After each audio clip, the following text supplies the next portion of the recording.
You can go ahead and spotlight me if you want. You should be. Hi, everybody. This is Nikki Scully, and this is our second session of Sekhmet Transformation in the Belly of the Goddess, January 16th, I think? February 16th, 2019. Do you know how to make it spot? You are spotlighted, Nikki. Oh, well, I'm not. So let's see if I can do it. That's because you're on gallery view for yourself. Oh, well. So you just go up to the and go speaker view. It's on speaker view.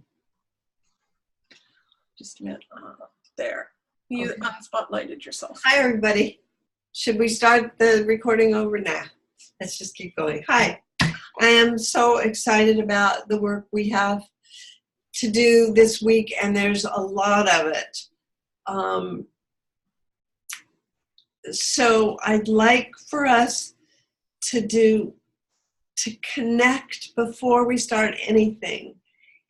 And I want to do the heart breath in a different way when we connect at this time. I want you to envision Sekhmet, and I can put a picture of her up while we do this. Let me share. She can appear to them. Okay, here, she's going to appear to them. Hello. Is she there? Yes. So, as you view her or imagine her if you don't have a camera,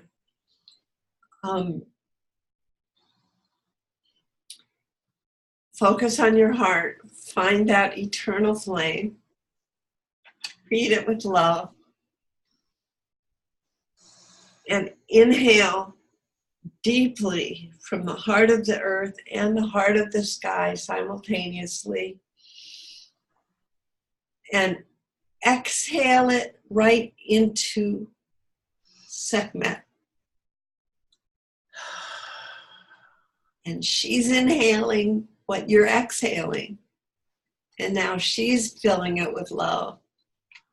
And she's sending it back to you. So inhale again. Hold your breath while it mixes with your love. And breathe with Sekhmet.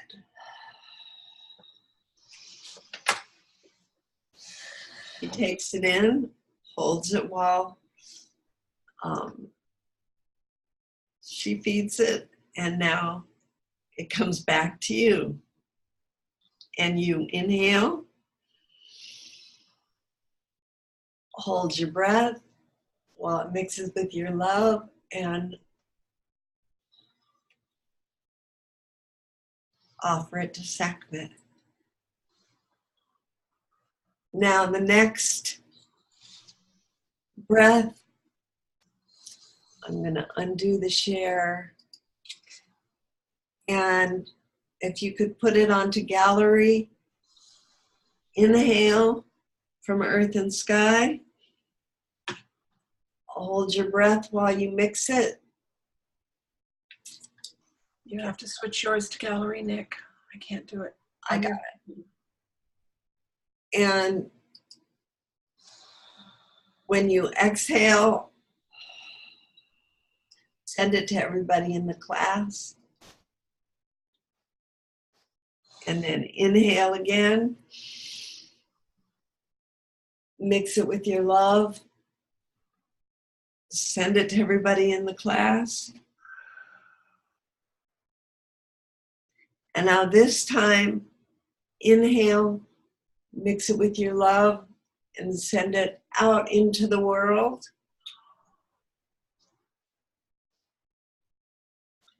Inhale, mix it with your love, and out into the world.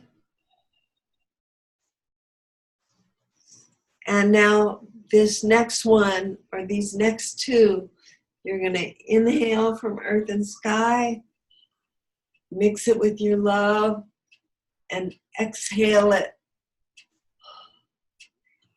out into all the dimensions and places where the pantheons and avatars and angels and spirit guides and totems receive it, and they bring it in and give it back to us. And we inhale again and mix it with our love and our gratitude and send it out to the entire universe.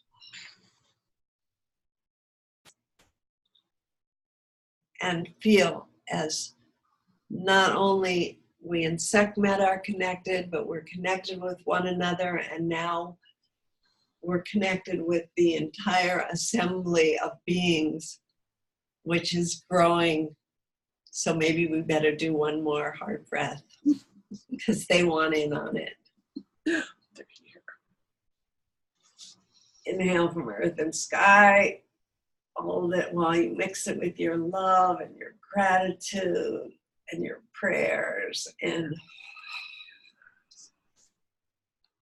send it out into the cosmos.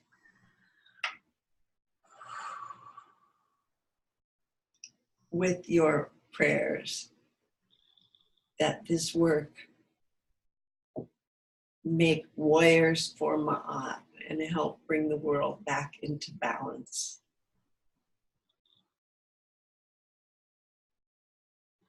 And it takes way more than a village. And we've got way more than a village. So let's get to it. I need any important shares that are transpersonal, experiences that you've had over the week based on the work we're doing together, and how it's affecting your life. Please be brief. Try and keep it within between 30 seconds and a minute. So get real concise and punch it out there, but we need to hear from you. You can either raise your hand physically and I'll check, or you can do it on the computer. Or just start. Terry? Just a minute. No, not me. Sorry. Oh, okay. I was just. Kimberly. Okay, where's Kimberly? Unmuted Kimberly. Go ahead.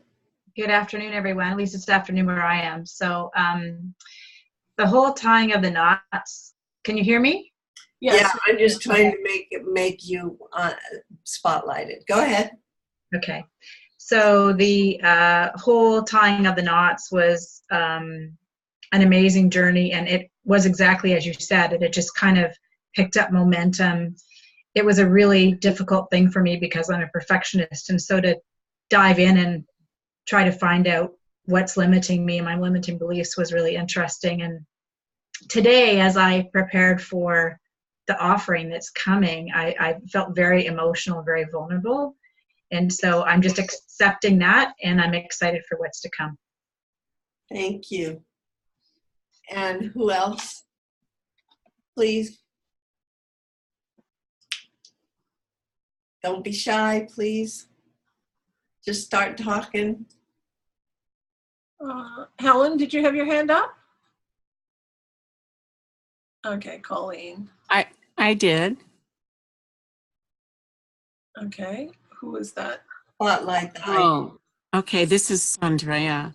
Okay, Sandra. Yes. Yeah. I was going to a party, and as I got to the door, I felt frightened. You know, old fears or whatever came up, and immediately there's Sekhmet, and we stalked it.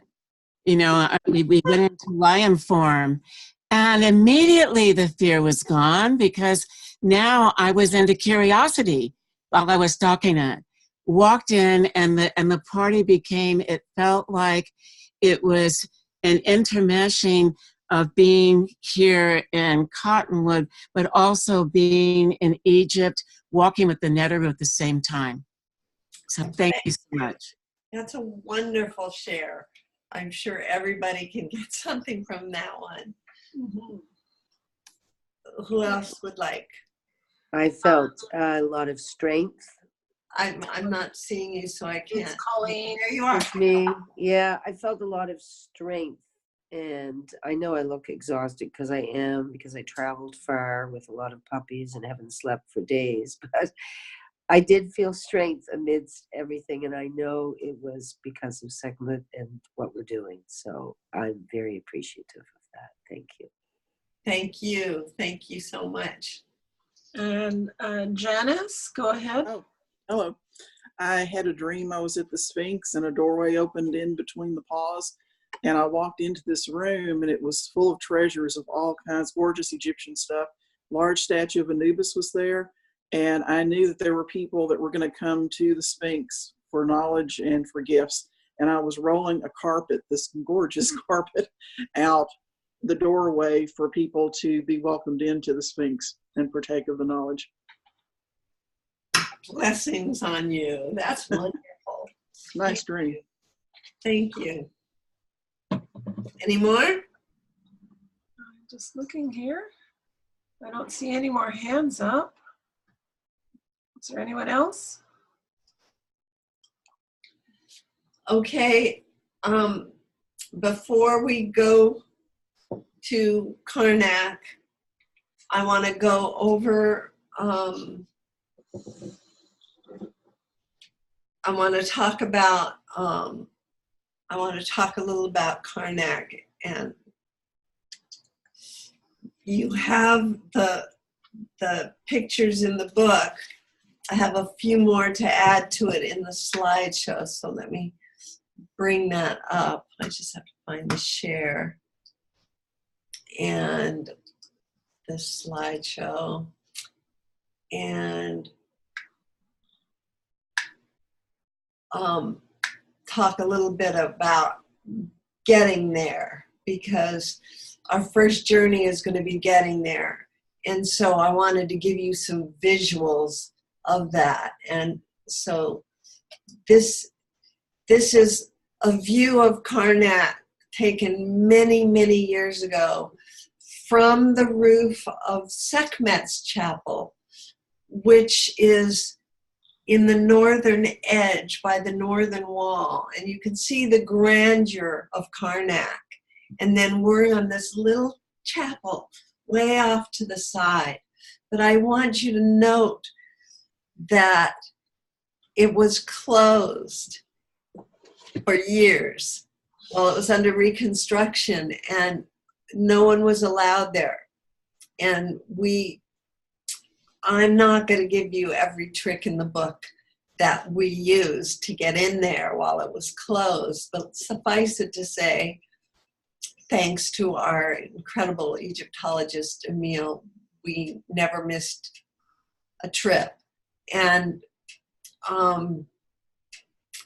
one time we actually, see on the other side of this, there's a field. And 45 of us managed to sneak across a wide open field in the middle of the day by creating distraction elsewhere so that we could come around and get to the entrance to her temple. I mean, when we knew when it was okay, because he stayed in touch with the guards, and as soon as the inspectors left, bam, we were on it.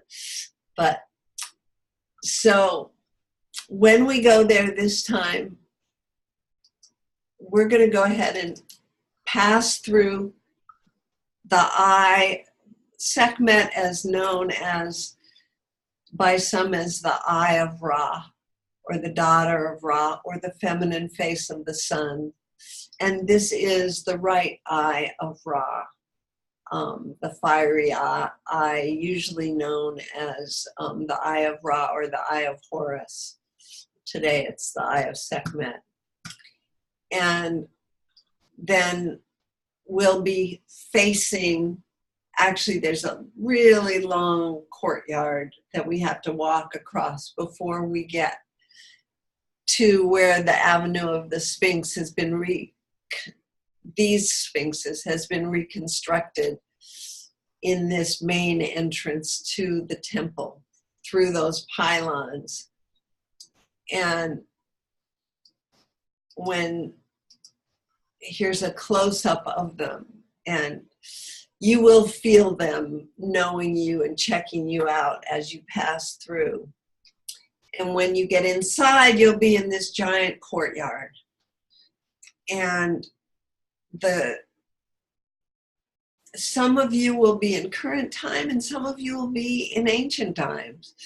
If it's in ancient times, the temple's actually built and brightly colored, and only people of the temple would be in there, perhaps preparing for a festival or doing the work of the temple. And in current time, there would be tourists like you see there, which is actually our group, because we had the temple to ourselves that morning. We went at sunrise. This is another view that's not in the book of the side, and we could actually cut through that way. It's a shortcut to the temple, but I like to take you through the temple, because when you pass through the courtyard and enter the hypostyle hall, each of these columns are the size of redwood trees. Here, this gives you some perspective. And it's just amazing. And there was at one time a roof overhead, and you could look up and see there's still little color on the roof, but you can imagine everything was brightly painted. And we're about halfway through the hypostyle hall, and if we turn left, you can see where there's an opening to what used to be the edge of Karnak. It just kept expanding and getting growing larger. And let's see, when you pass through that, you come to a place where you see all these pieces.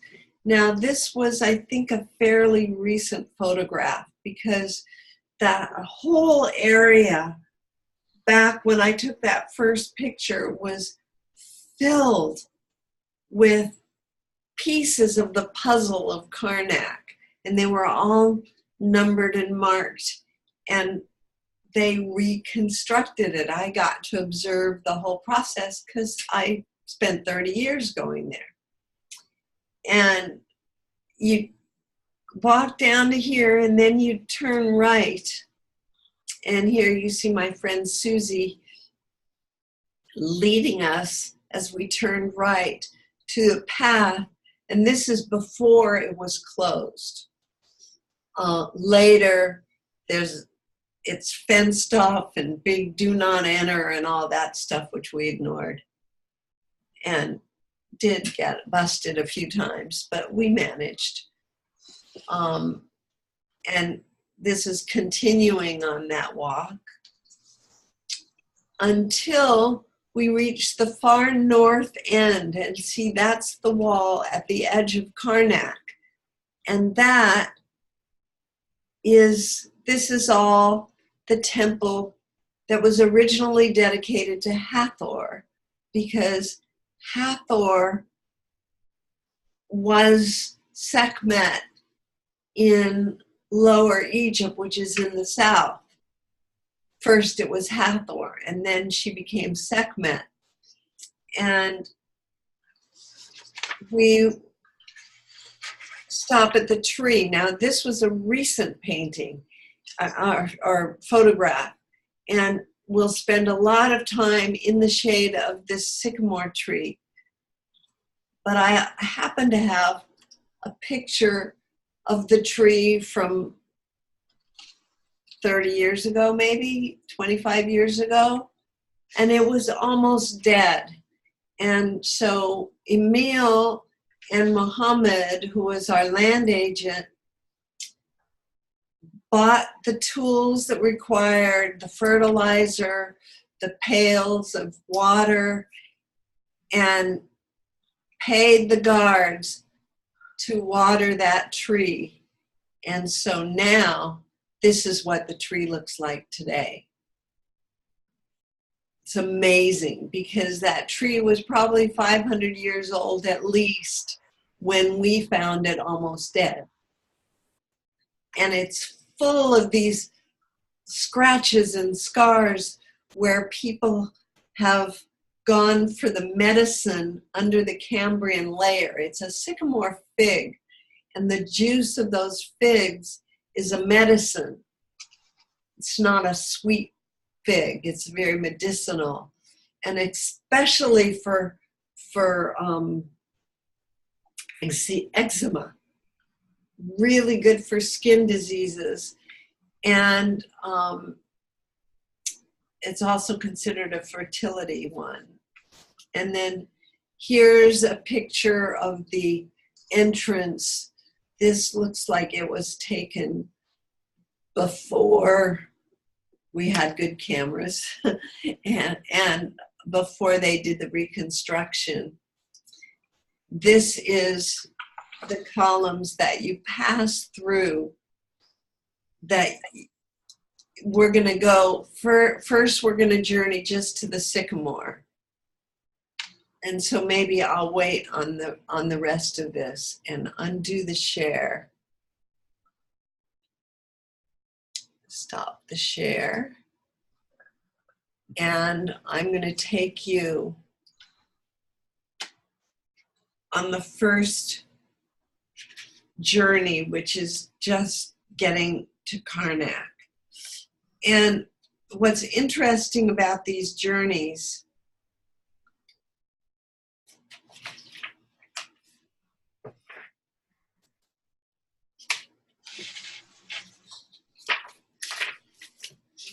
we've got to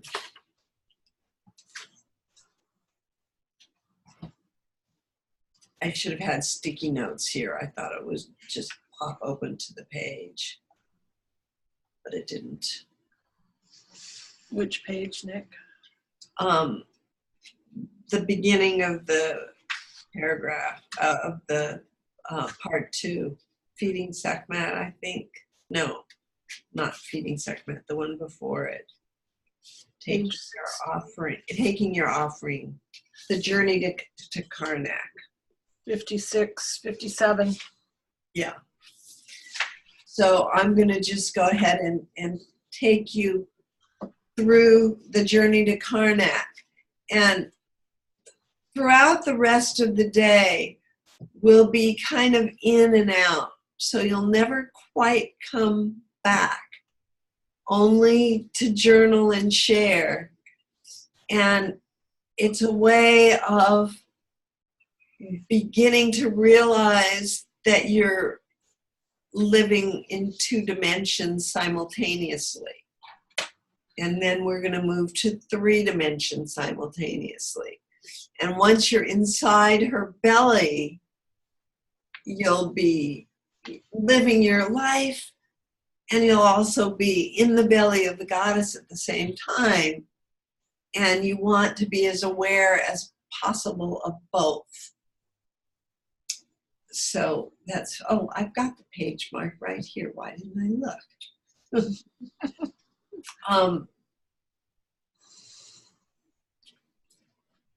It's important to know that this chapel was originally dedicated to Hathor, although the statue of Sekhmet has been standing there for at least 3,500 years. You know, maybe as much as 4,000. And she's been broken and put back together. She's made of granite. And I actually hadn't realized she'd been broken until not long ago. Not long ago for me is maybe in the last 10 years. But she's she'll come alive. You will definitely get that. Okay, I'm going to put my glasses on so I can do this journey proper justice. Okay, let's get back to breathing the heart breath. So focus on your heart. Feed it love, and then begin to breathe the heart breath.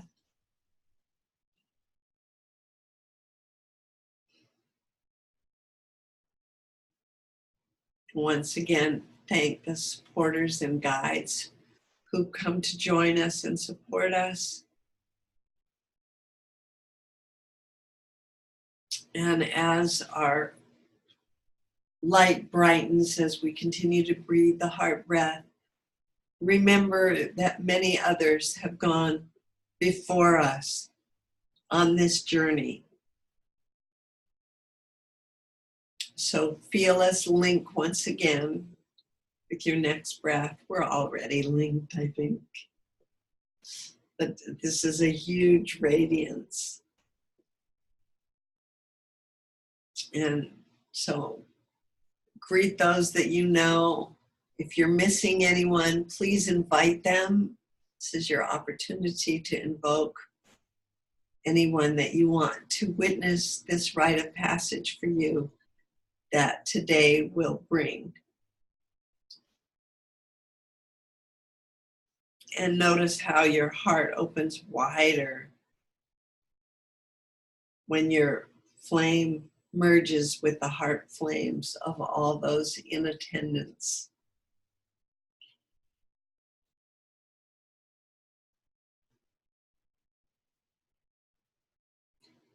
As you inhale your next heart breath, focus your attention on your intention to offer the gift that you've been creating to Sekhmet, so that she can help you transform all the issues that you've knotted into your twine regarding the health of your physical, emotional, spiritual, and mental bodies. And as you exhale, offer your next breath to Sekhmet from your heart.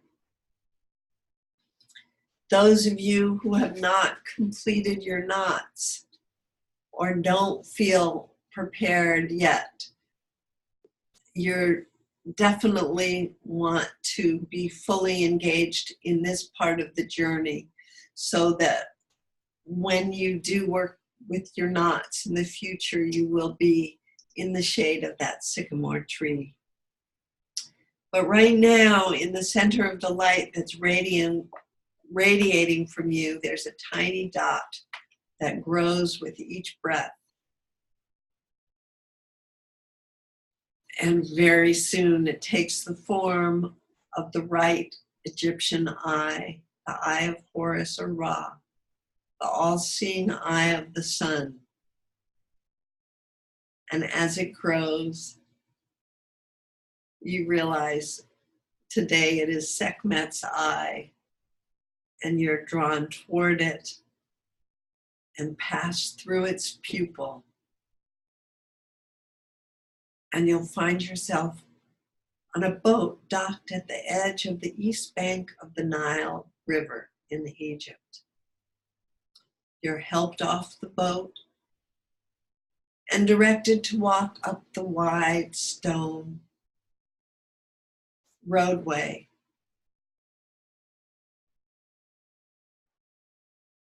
through a massive open square that takes you to where we saw the sphinxes.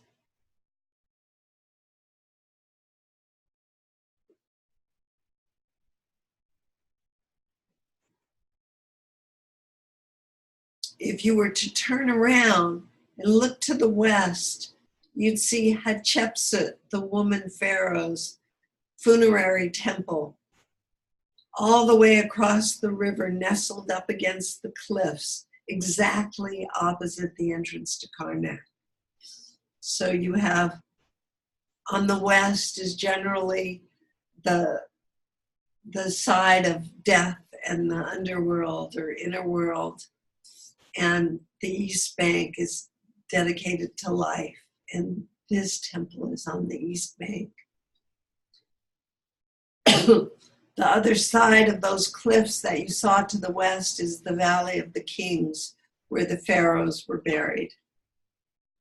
In later times. In the first kingdom, of course, they were buried at Saqqara, which was the necropolis of Memphis, which was the city that was ruled by Ptah, Sekhmet, and their son Nefertun, whose chapel we'll be entering soon.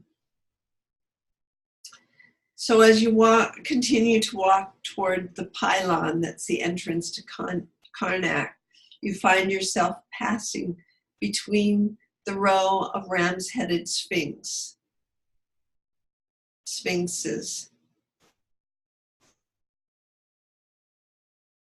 And if you look straight ahead toward the temple, you become aware that each ram is looking directly at you, and you can feel its gaze penetrating your being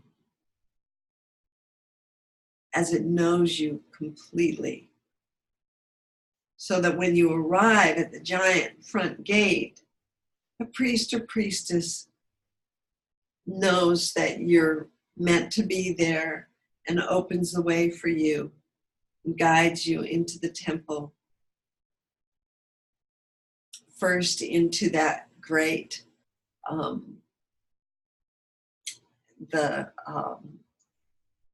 courtyard, depending upon whether you're in current or ancient times. It'll be with tourists or with priests and priestesses of the temple working.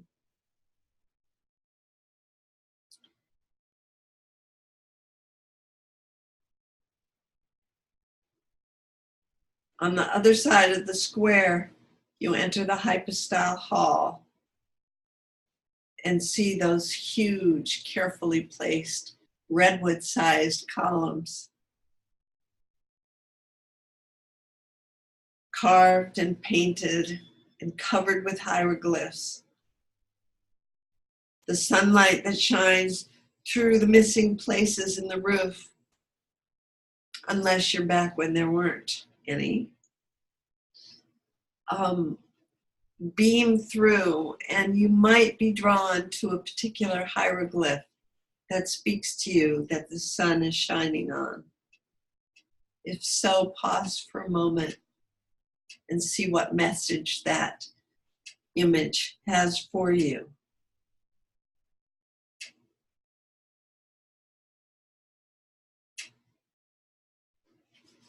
And quickly pause long enough to enter the details of what you just learned in your journal.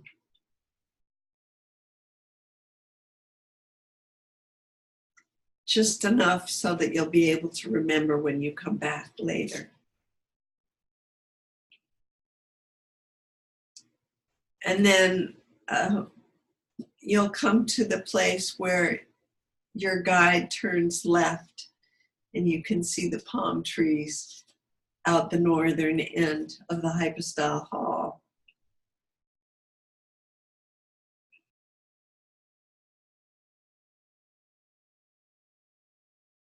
And you proceed to that small opening in the north wall. And depending upon whether you're again in current or ancient time, you might see those puzzle pieces of stone, or you might see a garden with fountains and exotic birds and just beauty all around you. And the smell of the exotic flowers and trees.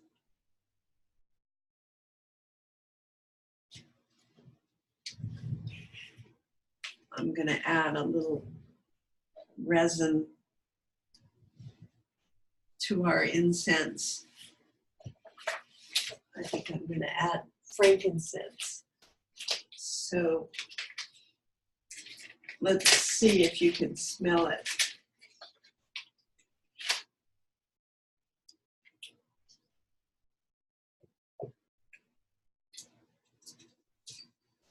As it burns in this wonderful incense burner.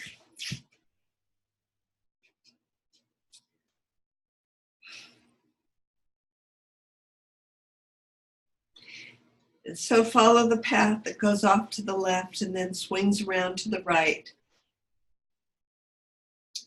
to the northern outer wall where you find the sycamore tree and the temple of Sekhmet, Ta, and Nefertun.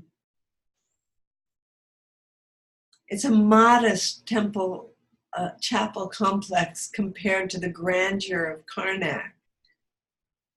And yet you feel its power before you ever enter the temple. It's alive with immeasurable power. So this tree is several hundred years old.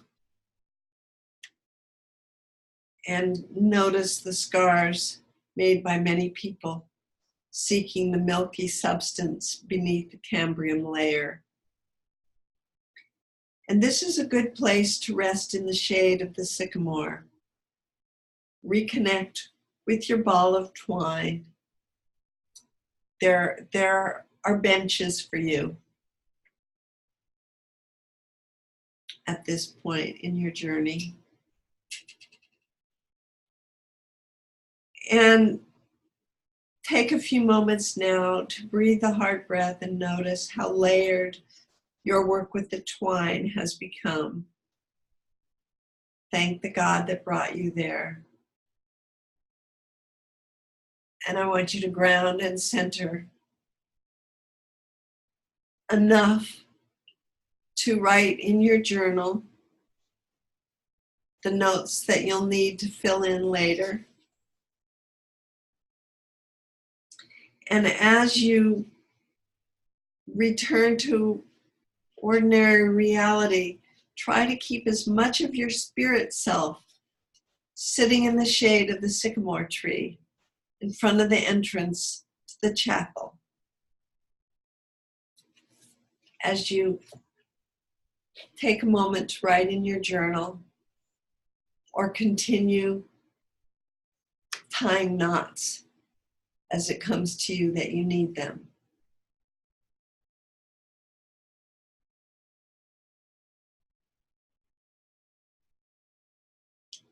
You're already beginning to experience being in two places simultaneously, and that gets easier with practice.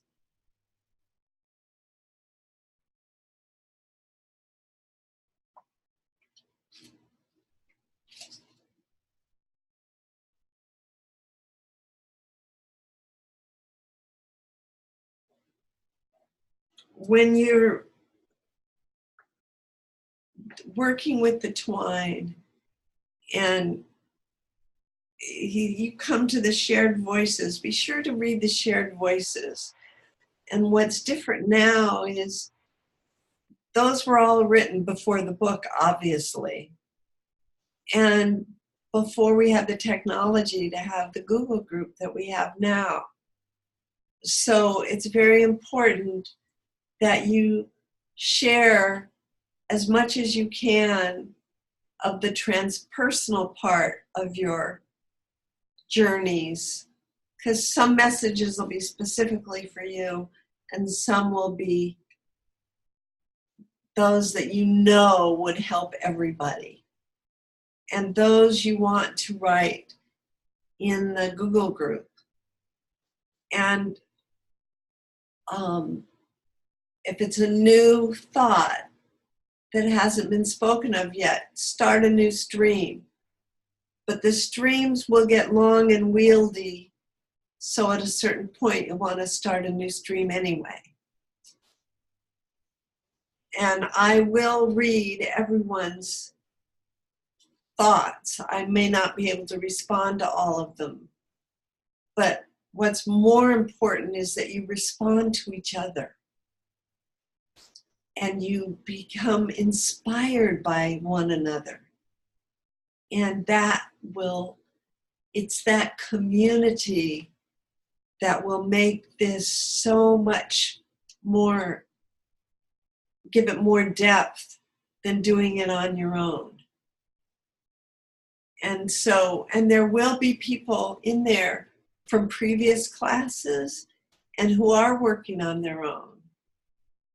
And you'll all be helping each other, because in the end, what we're doing is we're making warriors for Ma'at. We're making Sekhmet cubs. And it's actually pretty cool. I didn't find out until after the book that in order to be a priest or priestess wearing the leopard skin, you had to pass through the belly of the goddess.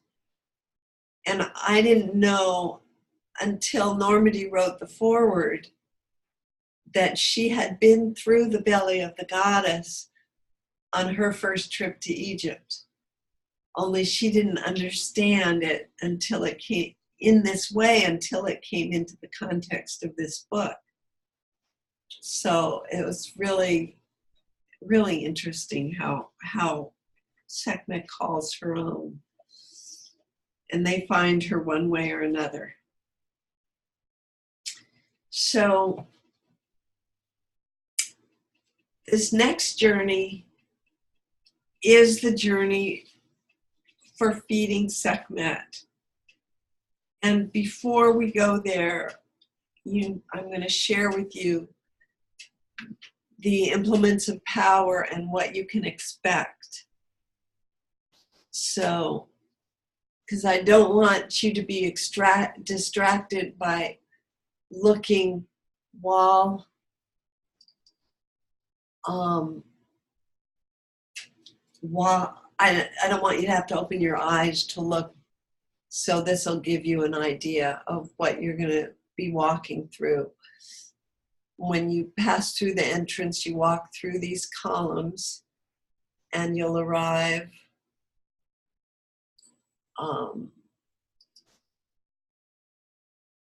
this is another view from years ago, so you can see where there have been some changes that have been added. And this is a more recent one of our groups. Processing in where they're going, what they're entering actually is a courtyard. And this, we use this as the altar, although it was used differently in ancient times. They would sacrifice lambs at certain times of years. And there's another place on the other side where they would perform circumcisions. But we use this was the perfect place for our altar. And that door is obviously new, but they keep it closed until they're ready to let us in. And here's from above, there are these stairs so you can go up and look down. And this is looking down. It's not a very large courtyard. And we always kept our altar simple. And this is looking back out from the inside. And this is Danielle Hoffman leading a group. This was many years ago. I'm sure some of you have encountered her book. She was a student of mine for many, many years and taught alchemical healing for a number of years. Now she's moved to Paris and she's doing her own thought work. Here's the stairs on the north side that we walk up to get to the top to look down, and you see Ptah, Hathor, and Nefertune. And you can recognize Ptah because, well, if it was painted, he would be wearing a blue skull cap, which would be here. He wears a pharaonic beard here, and he carries a staff that is a combination of the was staff that has the feature of an unknown creature that some say look like Set, some say look like an aardvark. There's different ideas of what that is. An ankh that's placed over a Jed pillar, and the Jed pillar was said to be the backbone of Osiris. Ptah's legs are bound like a mummy. It's as though his feet are in the heart of the inner world or underworld, and his blue domed head is in the sky. And then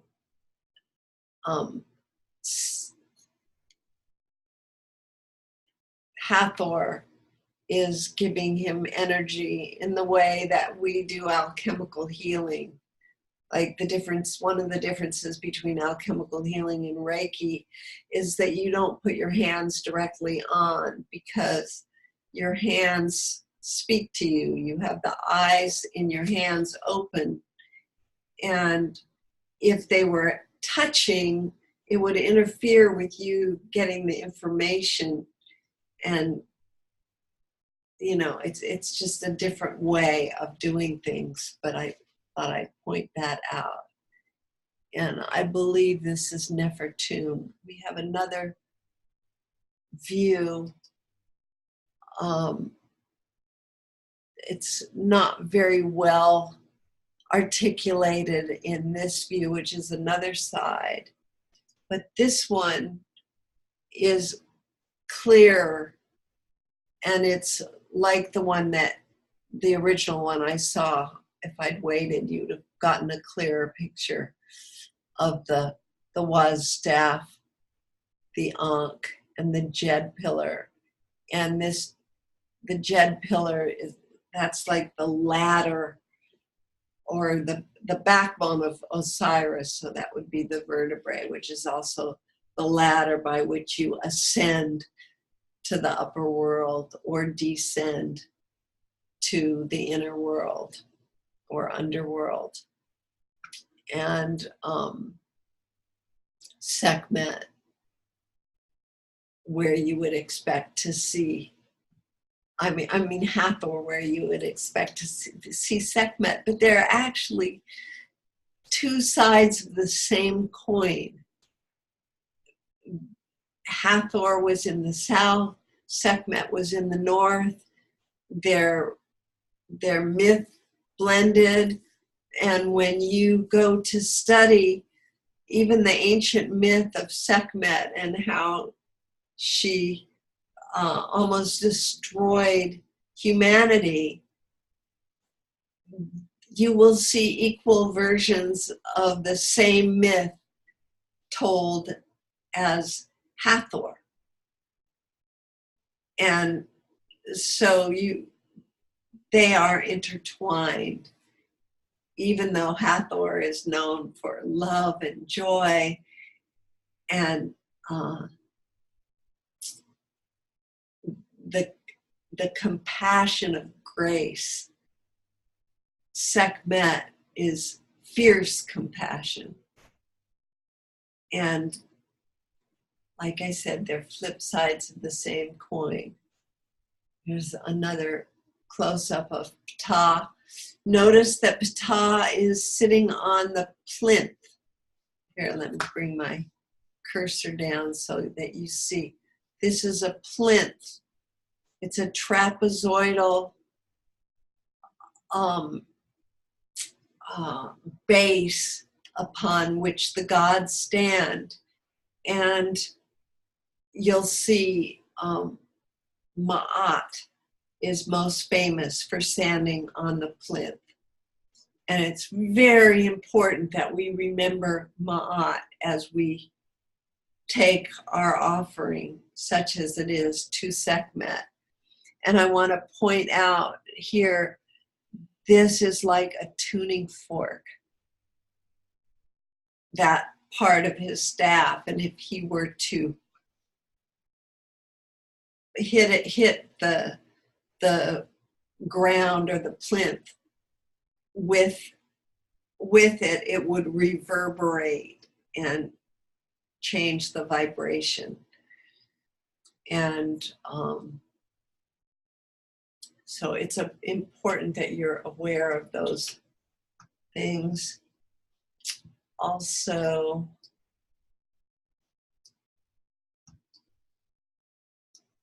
okay, this was I couldn't find that Ankh, but I found another Ankh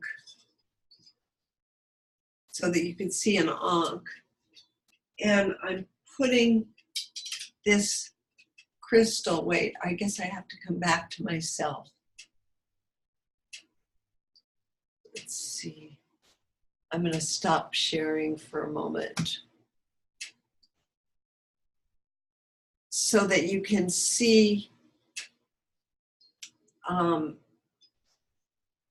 holding, you can pretend like this was a magnifying glass and that this opening was filled with a magnifying glass, because you're going to receive something from Ptah that will be very useful for you. It'll be a smaller version of the Ankh with the magnifying glass. Nikki? Yeah. You hold the Ankh up and put the crystal on the back side of it. It should give a pretty good Oh, okay. You're right. representation of what it would look like. There you go. It would look like that. Thank you.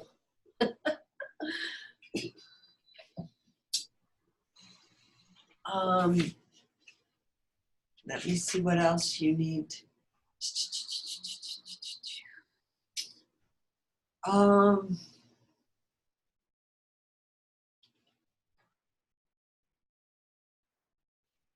Okay, I'm going to describe what you're going to see in the 3 rooms in the next journey.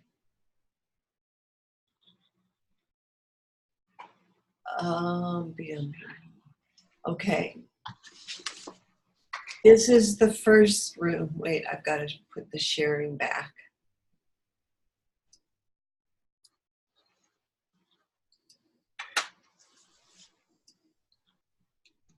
Okay, we're going to move down to the next one. When you walk in, you're going to encounter this statue of Ptah. Here's a more vivid one.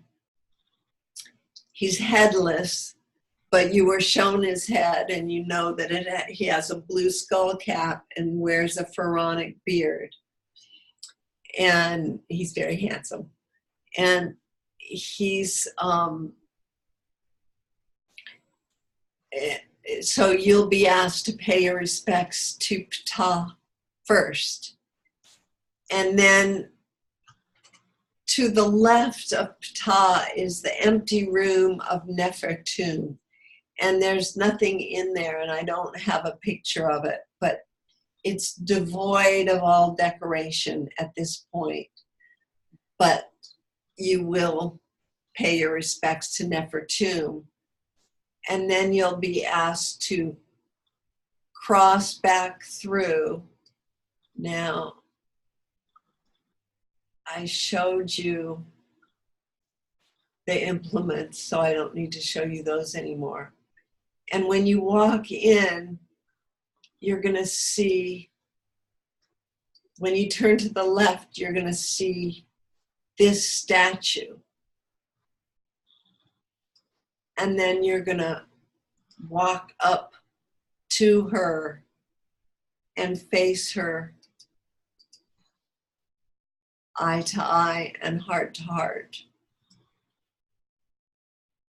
And then you'll give her your offering.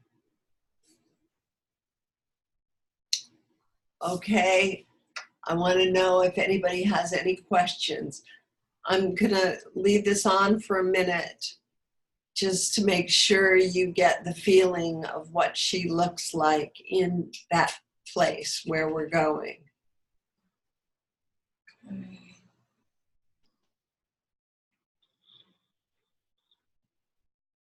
Okay. I don't see any hands up so far for questions. Nobody wants to share? Are you?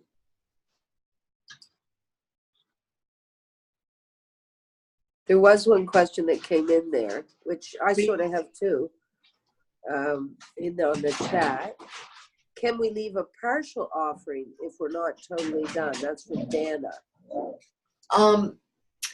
Yes. Now, I had a mind to have people who were new leave, and then Sekhmet said, no, let them come. You'll have whatever experience you have.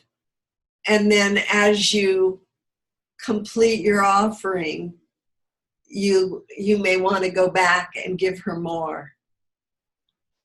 But you want this opportunity to come to her with all her power, and then you will have the video.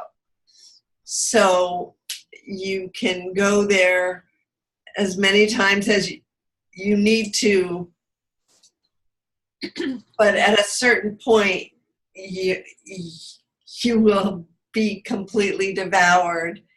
And once you're digested, then even though you may add some knots that she will ask you for or that you feel called to do,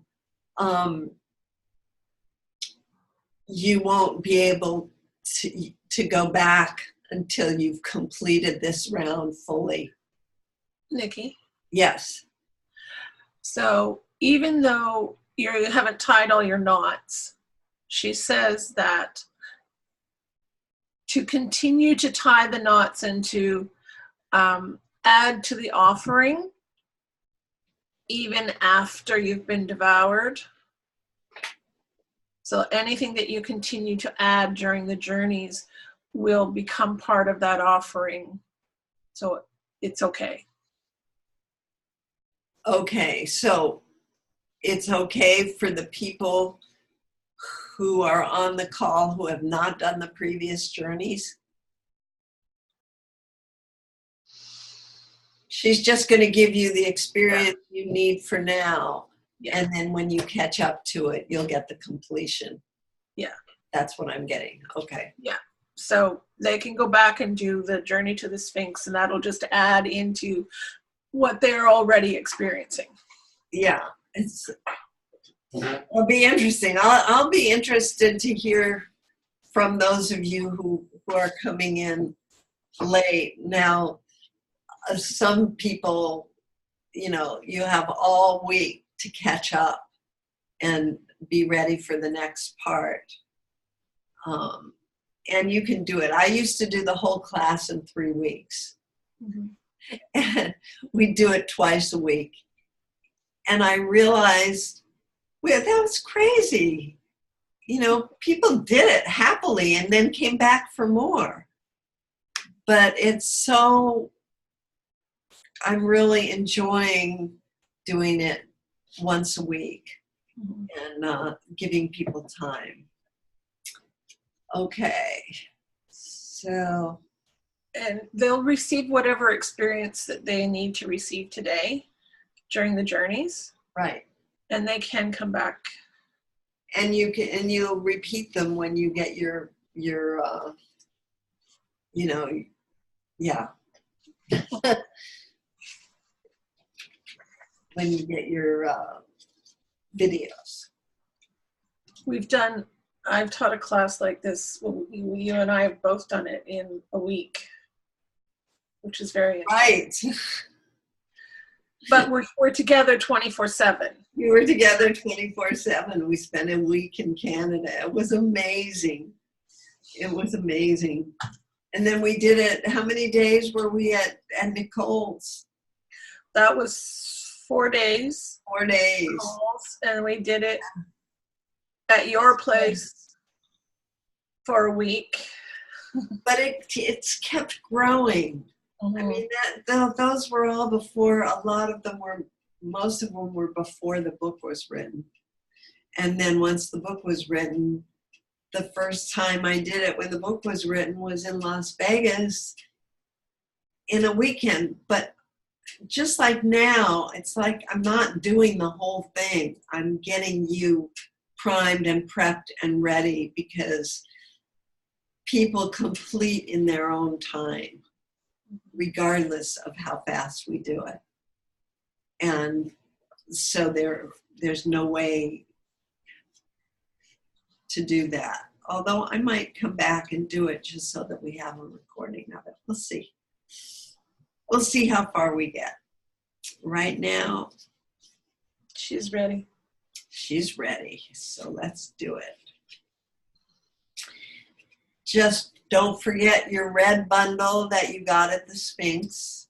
It's very important that you take that with you and that you enter remembering your service to Ma'at and how important Ma'at is and why we're doing this.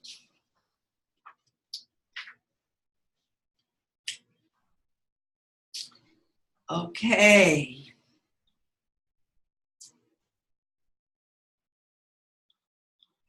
So we seem to be ready. Mm-hmm. We've done all this stuff in the introduction.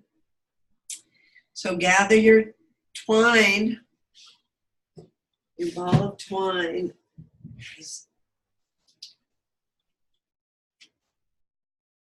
And hold it close to your heart. I'm going to light these candles, which I forgot to do.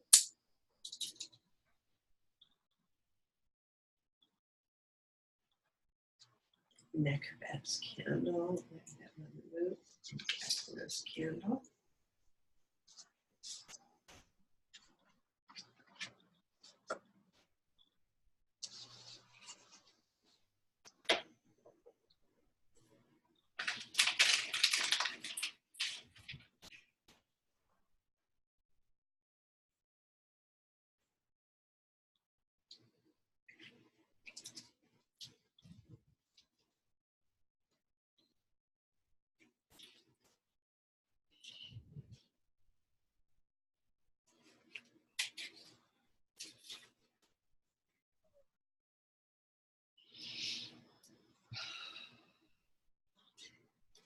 Accept the hand of the priest or priestess who comes for you.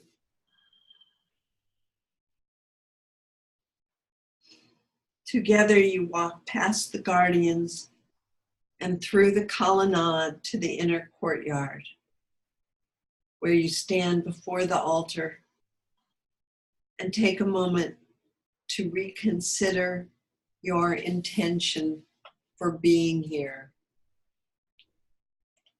and what you've learned making your offerings thus far.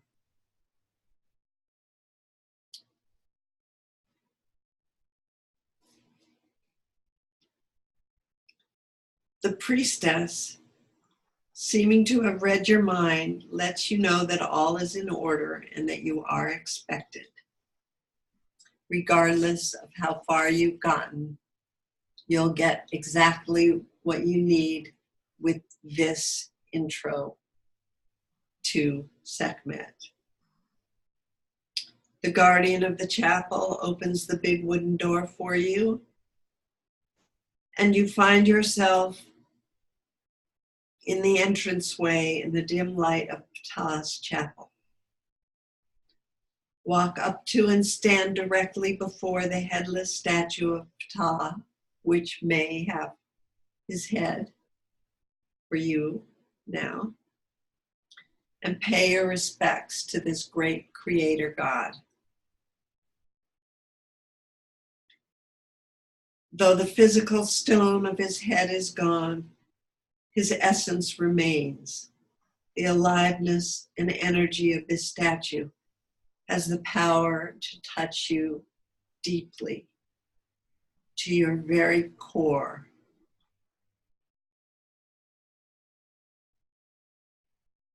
In whatever way you perceive him, Ptah will show his pleasure at your arrival.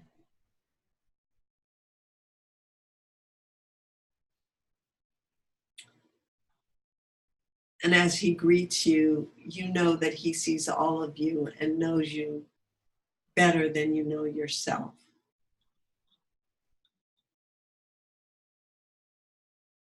Now Ptah reaches into the small tool chest and brings out a miniature of the staff that he's holding, the jed with the scepter on top.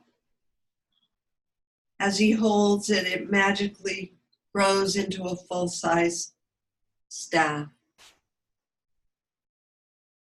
And as he taps the ground with it, the rounded tuning fork at the bottom hits the ground and ripples of energy radiate from the point of connection. And you feel yourself instantly come into alignment at the center of the horizon between earth and sky, and between the physical and spiritual worlds.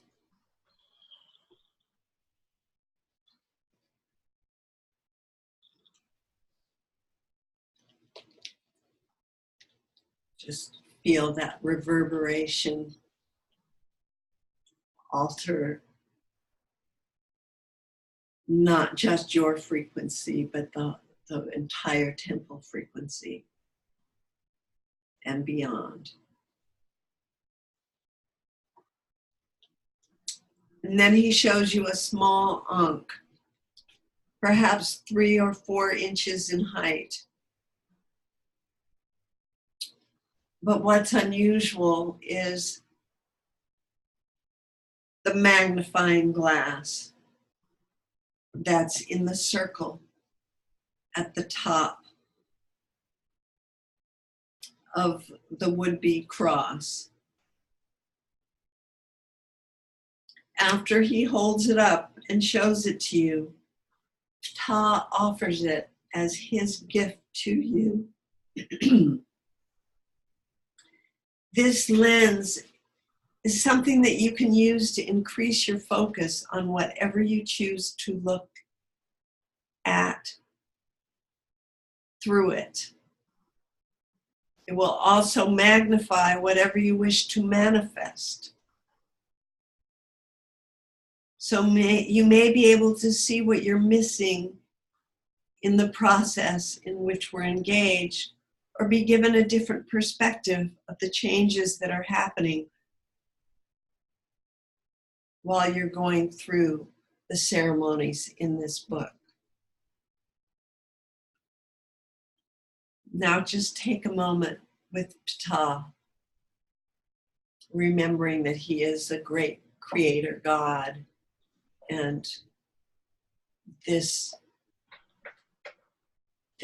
world, this exquisite planet that we live on, and the consciousness that we have is in some ways the result of a happy thought of Ptah, and he's keeping that dream alive.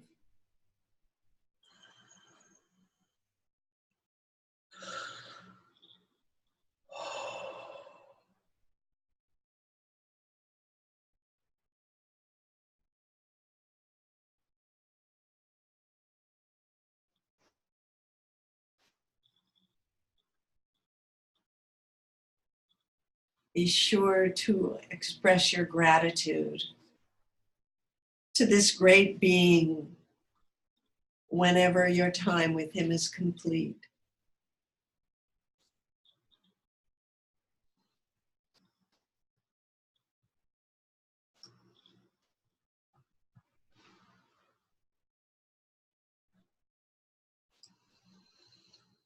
And now turn, or when it is complete, enter the chamber to the left, the empty room dedicated to Nefertum. It's a rectangular walled room, empty except for the fragrance of the blue lotus blossom, the plant emblem of Upper Egypt. As you deeply breathe in the lotus fragrance, pay close attention to Nefertum as he appears as a young lad of around 14 or maybe 16 at most. And he's floating on a lotus pad. He wears his hair in a side lock that identifies the Egyptian youth as a young initiate. He has a beautiful brown body and he's blowing bubbles, beautiful iridescent orbs.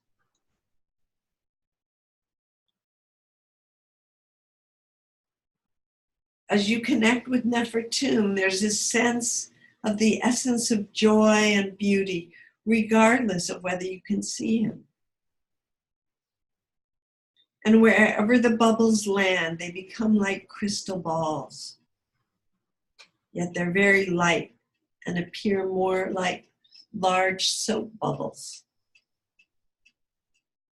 He picks out one and gives it to you as a gift. As you accept it, feel the joy it radiates. And remember, it's always a good thing to have a little joy of life hanging around. So place it in your space, wherever you wish.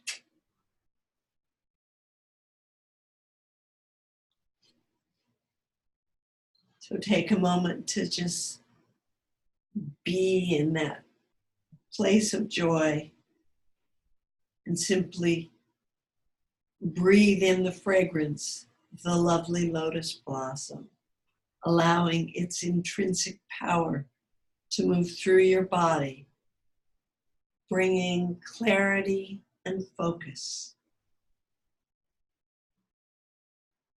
And listen closely, for perhaps Nefertum has a further message for you.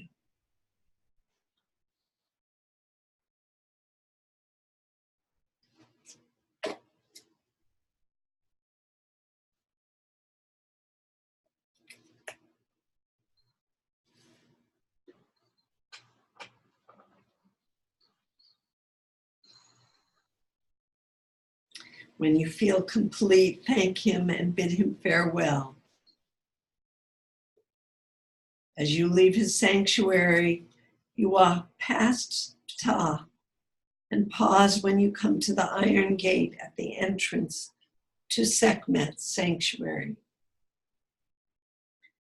Take a moment to reiterate to yourself your reasons for being here, your personal desire to better yourself and transform those things that have plagued you, many of them for your entire life.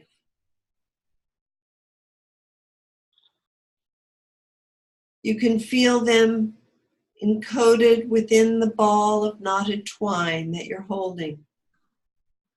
It's imperative as you meet Sekhmet for this purpose to remember the deeper intention for being in this life as a servant of Ma'at and the truth and balance she represents. As her primary guardian, Sekhmet will see and know your commitment to truth. At this point, it no longer matters if you forgot anything, as you will have created enough prime material for Sekhmet to digest and transform beyond the individual experiences that represent your journey so far in this life and the patterns that have been created to make up your character as well as your physical and spiritual bodies. Hold your twine and your bundle close to your heart as you recite the following invocation to Sekhmet. Actually, we're short on time. I will read it for us. Hymn to Honor Sekhmet by Lori Keats Hopper. Lion-hearted lady of the solar ray, dwelling within the realm of light, we ask to blend with your powers of courage, strength, and honor, so we may reclaim the beauty back to our earthly life. O great goddess, devourer of time, destroyer of illusions, help us clear the destructive and heavy stagnant patterns within our body and mind. Bring life, vitality, and willfulness to our soul destiny, and joyful healing to our hearts. Great Sekhmet, we greet your glory this day in gratefulness. Open the gate and enter the room.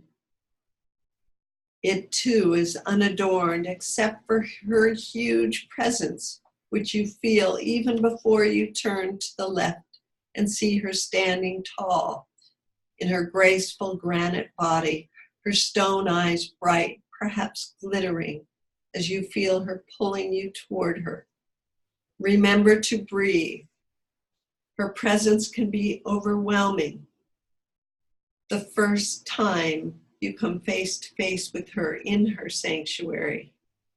So walk right off up to her.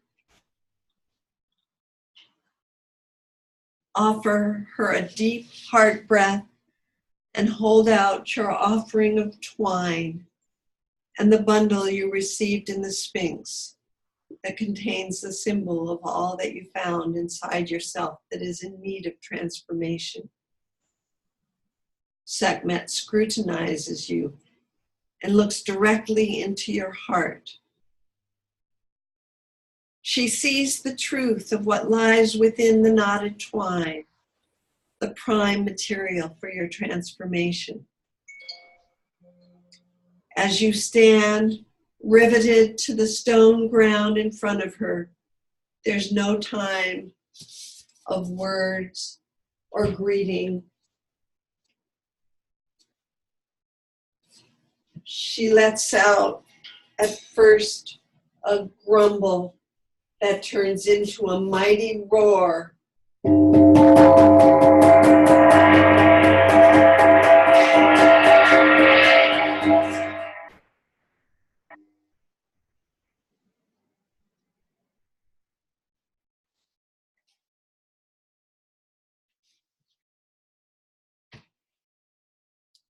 As she devours you, all of you.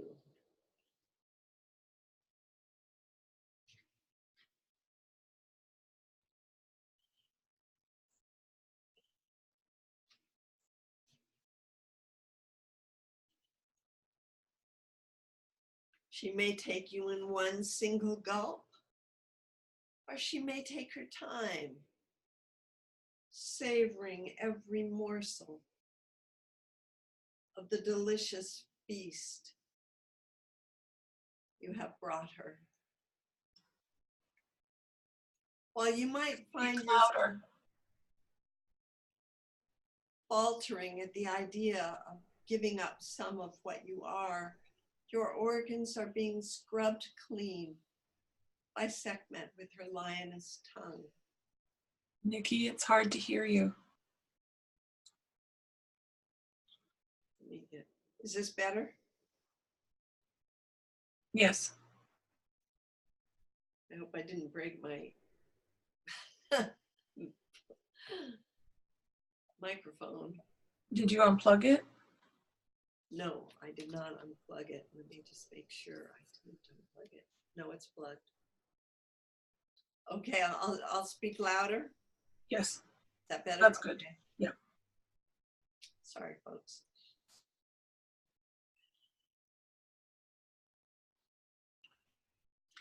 She loves all the parts of you and takes great care, carefully deploying her claws when necessary to open a place so that she can suck out the best parts. Right now, you're hyper aware and you sense the change as she shifts from her goddess statue form to that of a lioness. You can feel the absorption begin to take place in yourself and are aware of how it is working for Sekhmet as well. Feel the fluidity as well as the acidity of the various enzymes as they begin their digestive work.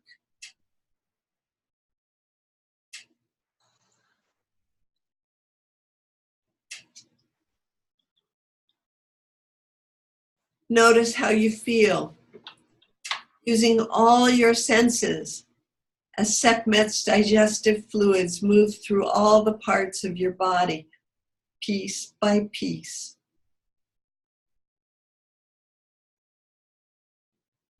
Allow your awareness to capture each part of the devouring as it happens, and as each organ or bone or knot from your twine unravels and is consciously absorbed and disintegrated as you slide down her esophagus and into her stomach. There is no hurry.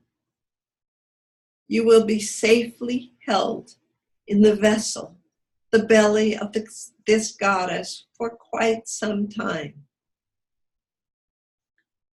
Sekhmet licks her lips as she leaves the chapel in her lioness body and makes her way out through the colonnade to the entrance, where she finds a comfortable place under the sycamore tree to lie down and contemplate her meal. As you begin to feel the space where you are inside her belly, let all your senses be open to the experience.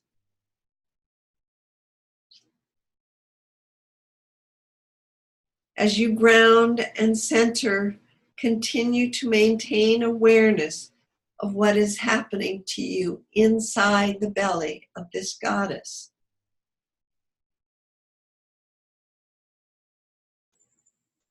Enter the process into your journal as soon as you can do so without disturbing your ability to hold your focus on all the things that are going on.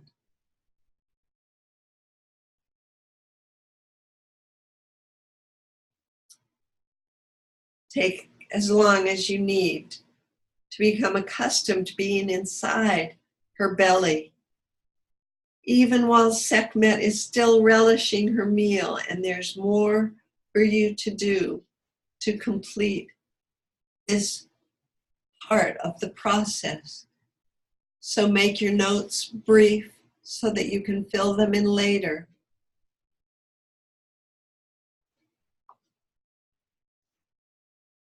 And we're going to immediately go into the next part of the journey.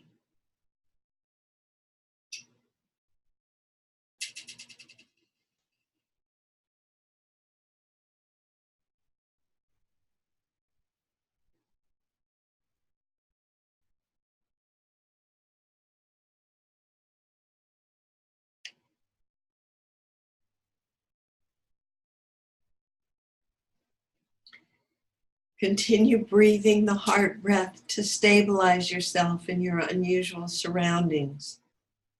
You're inside of Sekhmet, who's now lounging in the shade of the sycamore tree.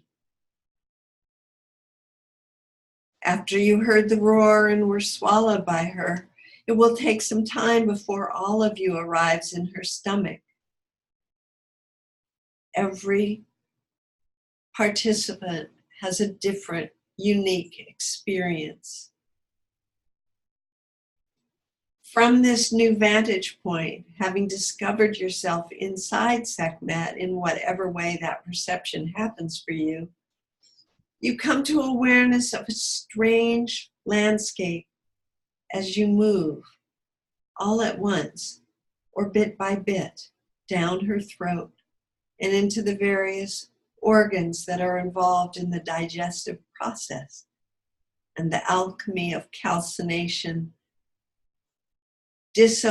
dissolution, and separation that happens on the way down to and inside the belly. Notice that once you're inside of her and her juices start flowing to dissolve the hard parts of you and begin the process of digestion, she is also inside you. You're no longer two beings. Now that you and everything that has accumulated to create you has been consumed, you have become Sekhmet, devourer of you and all that you are. As parts of you dissolve, the landscape changes. There's a sense of an inner world with a barren landscape. Here, Sekhmet moves about looking for and finding bits and pieces of things. And every time she finds something she's looking for, she grabs it with her teeth and pulls it out of whatever she found it. For parts of you are being devoured that you have to consciously give up, things that are not nourishing for either of you. Allow yourself time to observe this process. Neither you nor Sekhmet are in a hurry.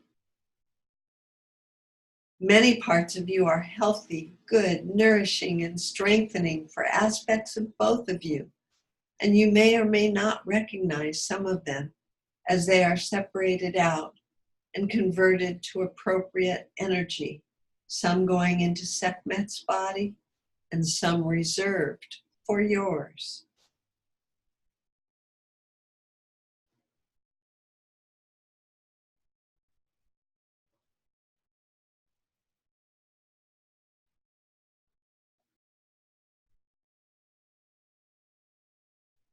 You can even perceive how waste products are separated out and eventually move through the outer Sekhmet to be released as scat. The scat that originates with you is now a welcome and nutritious contribution to the desert ecosystem.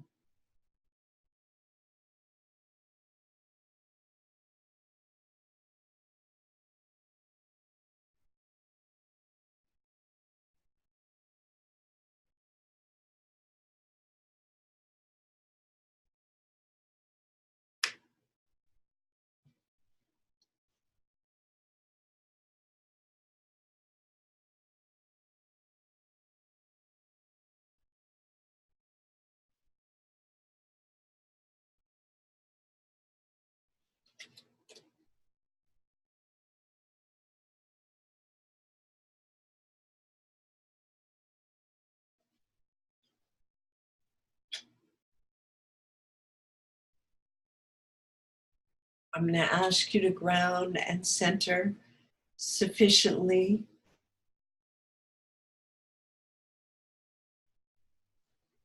to check in whether we should stop now and do the rest of this process at the next time, to give us time to share a little bit.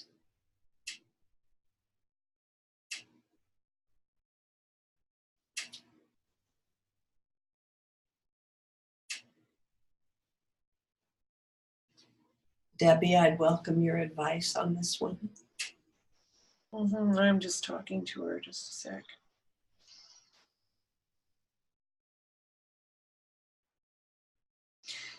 It's good to stop here for now.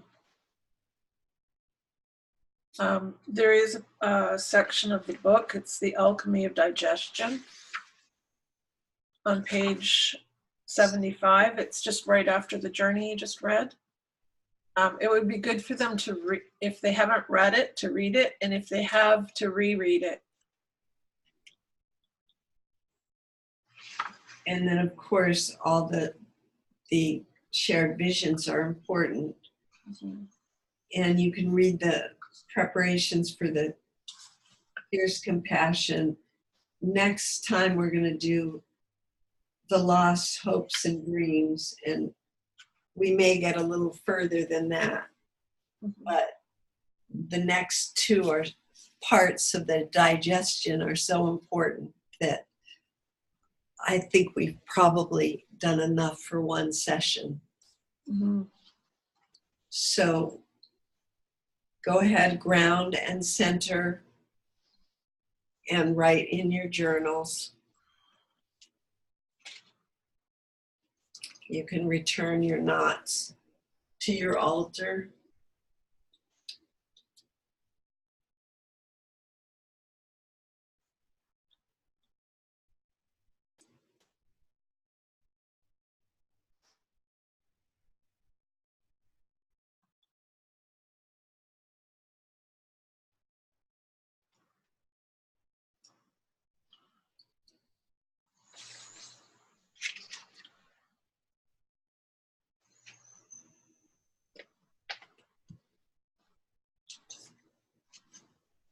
Even though some people are still writing, there are some people who seem to be complete. If you'd like to share, please raise your hand or let us know and we'll call on you.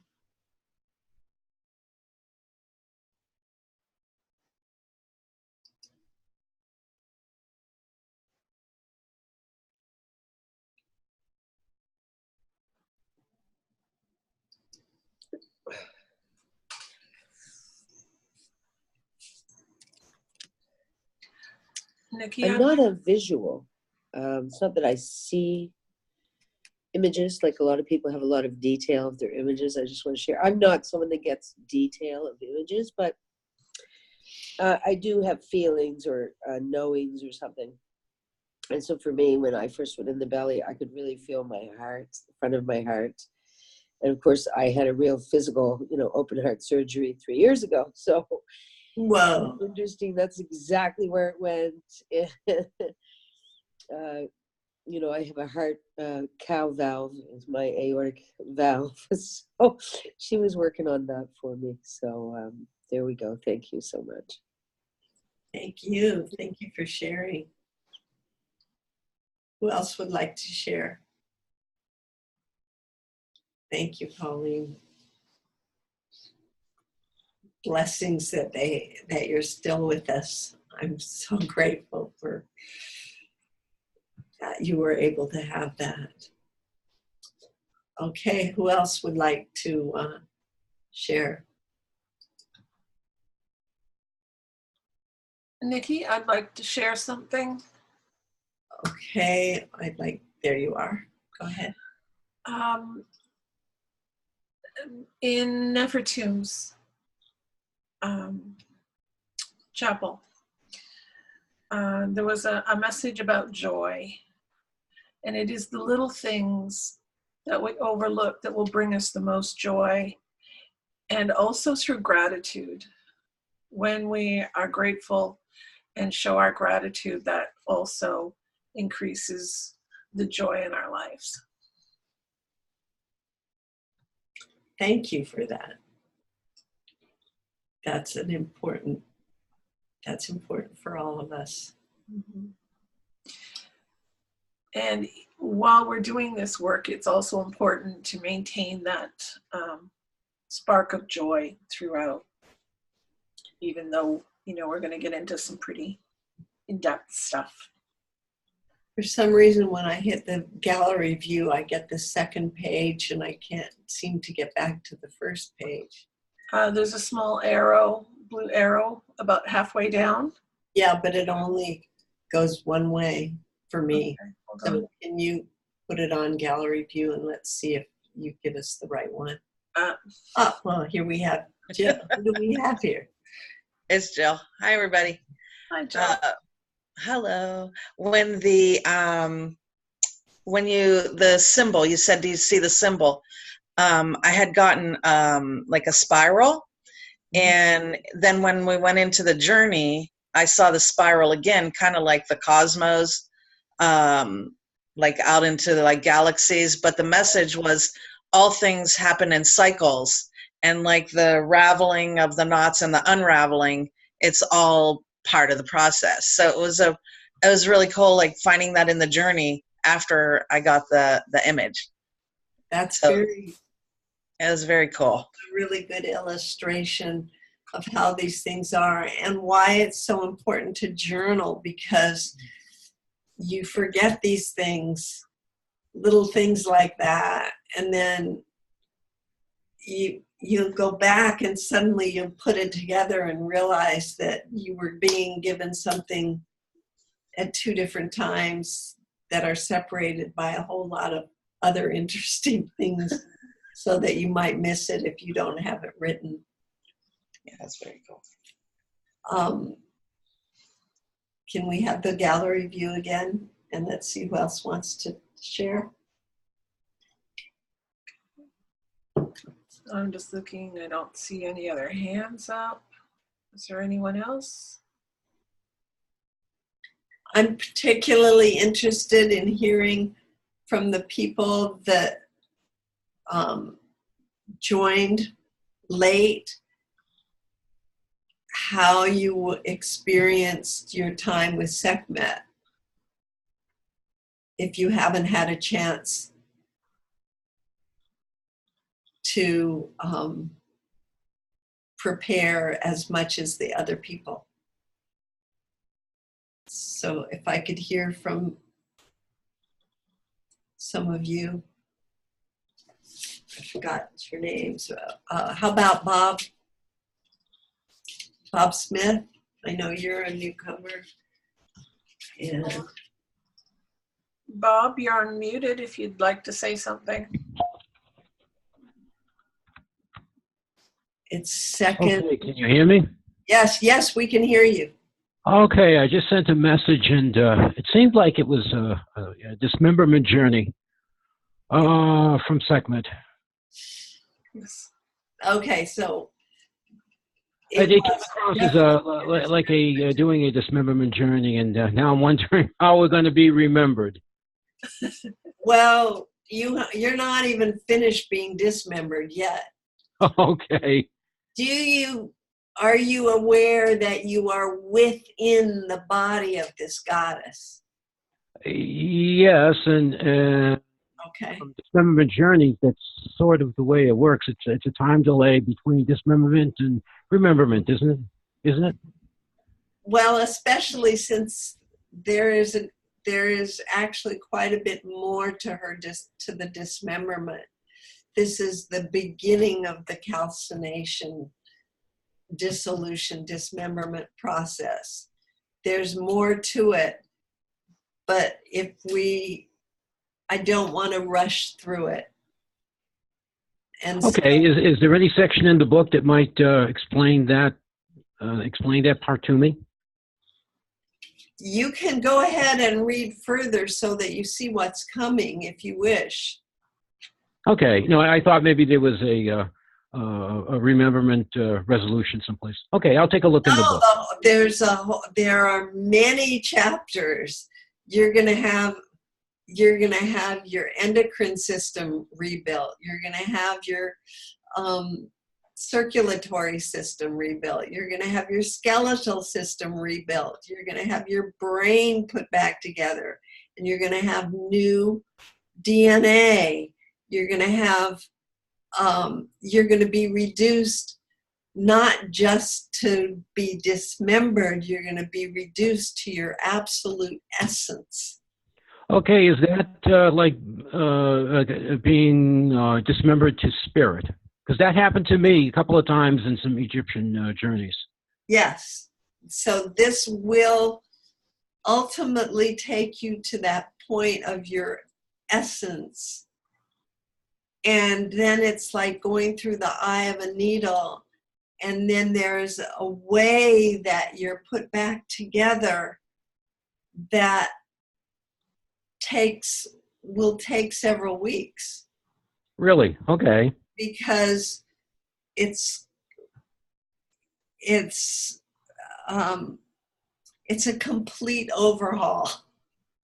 It's not, Okay, so I'm just going to die and be reborn. I'm going to die and I'm going to use all this material, which is why the knots are so important. And it's especially important for you coming in late that you continue to make more knots. okay, that was the part I didn't understand, was making the knots. Was that creating a ball of yarn?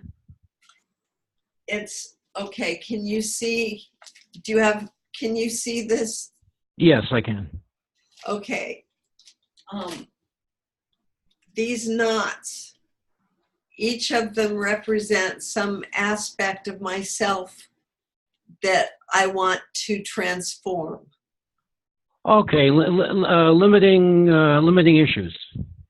Limiting issues. I did something like that with Sandra Ingerman, where you'd roll your limiting issues, what's limiting you in life, into a ball of yarn. Does she do And then it that gets really? transformed. Okay. It sounds kind of similar. Well, you know, Sandra and I probably have a lot in common. I'm a friend of hers, but I've never studied with her. Oh, okay. But she did who's speaking? It's Debbie. Yes, Debbie. The knots also, they represent our past experiences, things that we haven't dealt with, fears, anger, emotions, a lot of things. And it helps us to get down to those initial experiences and the core beliefs that are Okay. I'm sorry? Yeah, that it's so layered that you can sit down at your altar and start, and pretty soon an hour has passed and you've got 100 knots. And, Okay, well, I'm and sorry?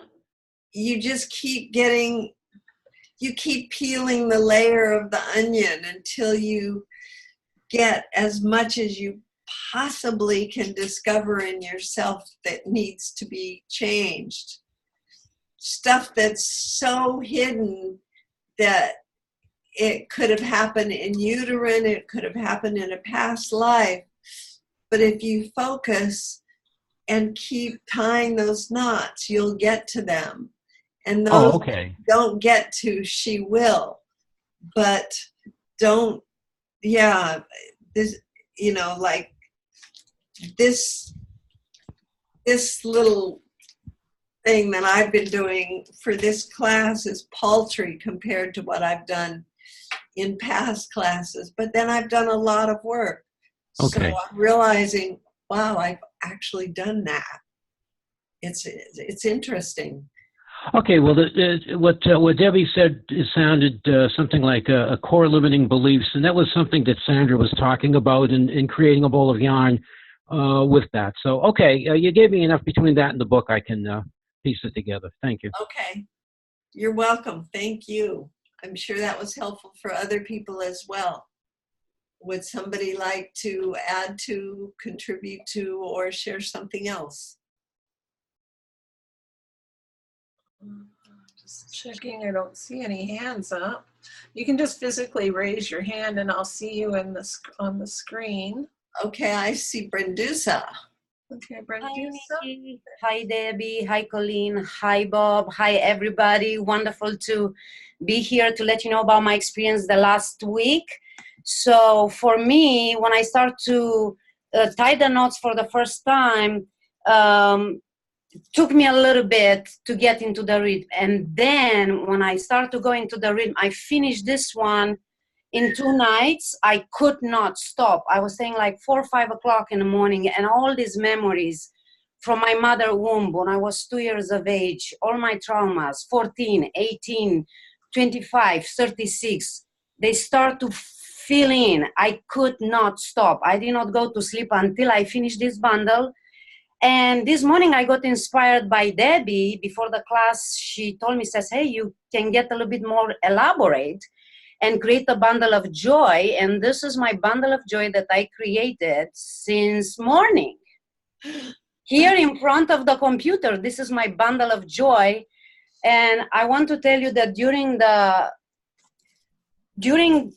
my journey, when I was an Nefertum, and you, Nikki, you talked about the lotus, I started to have tears coming out because last class, Isis gave me lotus blue flower, and I was wondering, what is that for? I mean, I knew that lotus also is used in ceremonies and things, but I said, why Isis gave me the lotus? There is a reason.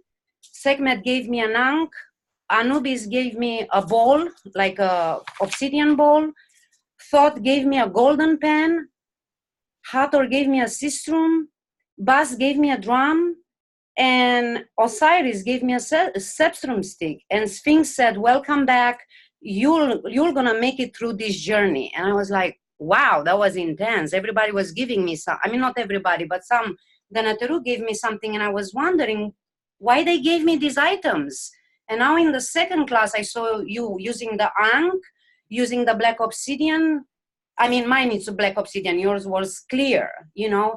And for me, the drum means that I need to go back into my joy and be like a little girl. And all this week, since I started the class last week, I got back into doing jewelry, and this is what I created with the Mother Goddess Isis, and with my business partner, we started to. Beautiful. Yeah, actually, he created a different necklace, and a client of mine wanted to buy the pendant that is not this one. And I told my business partner, nobody will gonna like that necklace with that pendant. And I opened the beads up and I put the Isis on, and the business bloomed. The last 2 weeks, it was, and I told my business partner, I don't know what it is, but he says, I sold 14 rings in less than 1 week, 4 necklaces, and I had this jewelry for like 4 years, okay? So here I am with so much joy. I'm going and I'm beaming. I'm beaming with this energy, and I'm like telling my business partner, Craig, I don't know what this is, but I'm like crazy out there, talking with everybody, going to everybody, and these stones started to do changes in people. So let me remind you of one other thing, is the knots for gratitude. Yeah. The knots for gratitude are equally important, and so are your knots that are prayers. I mean, Nikki, you will know what to do with all of them, and you will find out eventually. I had such deep traumas, and when I did this first bundle, it was a mixture of what are you saying, with prayers, with gratitudes. I had tears in my eyes for all these people who've been the best teachers, who pushed my buttons, who brought me to the point of breaking down. And then I realized my past life lessons, why we came together, and all these memories came like a flood of energy that I could not stop. It was like, I did not go to sleep until 5 o'clock in the morning, and at 8 o'clock I need to be in the massage room. That's how intense it was. Well, there's something to be said for joy. I believe that joy is as powerful as catharsis. In fact, I don't really aim for catharsis in my classes because I think joy is more powerful. Yes, it is. And I am being, I'm like a little girl creating and I create an altar. I mean, the creativity boomed, absolutely boomed. So I'm going to give you your homework. May I share something very quickly? Who is it? Who is This this? is Sandrea. Will you bring her up, please? Yeah, I'm just trying to find her on my screen here. There you are, Sanjaya. Just a second. Yes, I wanted to share when she said she had this ball of joy. I noticed when I was doing my nodding, I could see on the inner plane that there was like a golden ball that was being nodded as I'm having these realizations that are keeping me in the higher realms. It felt like it was a golden ball keeping me connected to the truth, and and the truth of who I am. And then the other thing I noticed was sometimes I would be involved with something and I would get flashes of, and I would say in my mind, not, I would not be able to actually tie a knot because I'm busy doing something or whatever. And it's coming so fast that I saw that I was actually making a ball on the etheric plane. So I need to remember, I'm glad that this came up because I got to remember to offer the etheric ball to Sekhmet. Okay, thank you for letting me share that. Okay, thank you for sharing that. That's fun. And I'm glad to hear of it. So do we have any more? Or I should just give you homework, I guess. Okay, I'm just looking to see. I don't see any other hands up just yet. I don't know how far we're going to get next time, but I'd say you can read up to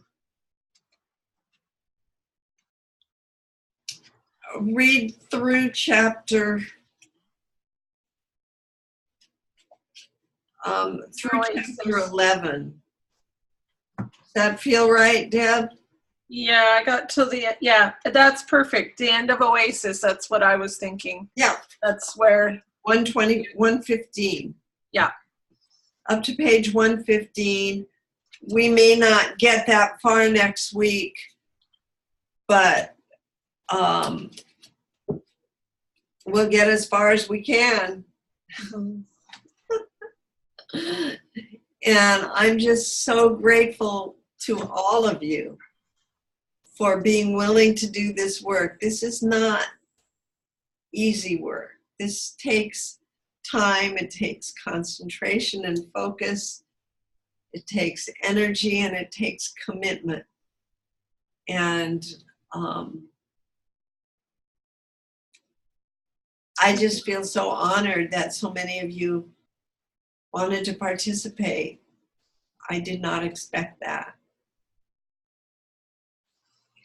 But since I don't plan on doing this again, I'm really grateful. So thank you. I'll see you next week. Thank you so much. See you next week. Have a great one. Time or not. Question, does anyone know?